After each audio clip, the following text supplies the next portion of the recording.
Hi, this is Dave Klein, producer and performer of the Mountain Folk Fest. The Mountain Folk Fest took place on September 7th, 2025 at the beautiful Reading Liederkranz high atop the mountain with a lush grove and the cool mountain air, keeping everything just gorgeous up there on that day.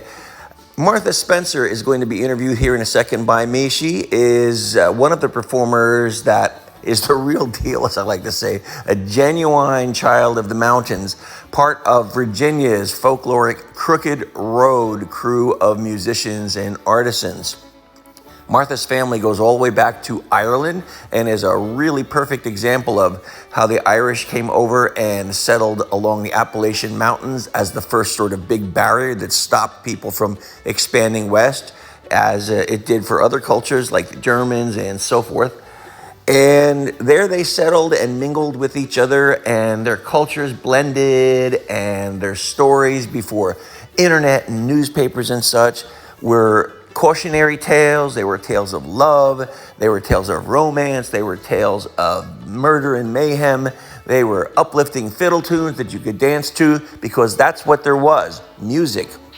That's the kind of culture that we're trying to keep alive with the Mountain Folk Fest and the Mountain Folk Scholarship Fund. And Martha's appearance at our festival was made possible by a generous grant from the Reading Musical Foundation, who manages something called the Gertrude Sternbergh Fund. Now, Gertrude Sternbergh herself was a musician and a person whom I knew back in the day. She would bring very notable solo performers to her home, which is Sterling, and it's beautiful. It's up there in a wonderful part of Reading, Pennsylvania, near Charles Evans Cemetery. You can still go see it. Anyway, Gertrude would bring these soloists, and they'd have these wonderful parties, and they would appreciate music for art and the communication tool that it is.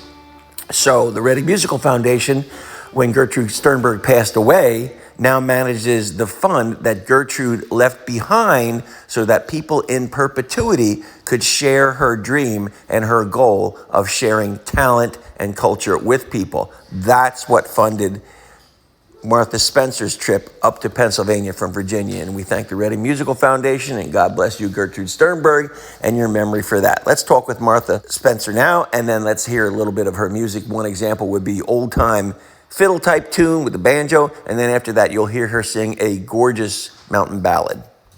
Okay, hi Martha Spencer.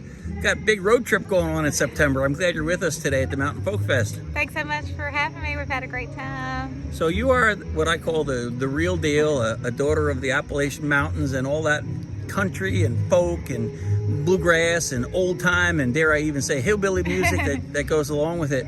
Could you just tell us about your childhood? You know, was it steeped in music? Yeah, so I guess around home, music's kind of just life there.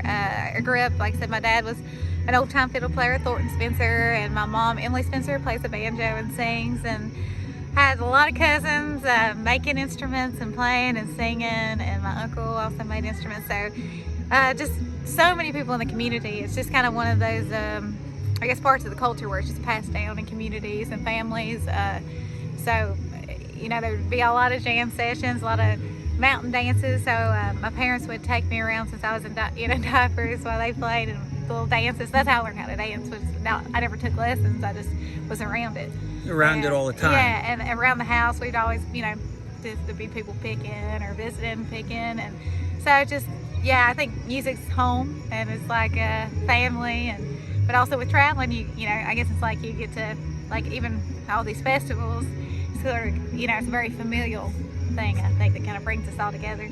Yeah, even if you're not family, that's what I find now. Like, I feel like you're part of our family up here. You're welcome to come to Berks County anytime. If I have something to do with it, I'd love to have you back. Thank you, Dave. Okay, what are you gonna do for the book? I feel like I'm a bit of Mississippi soda. We'll be right over.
Be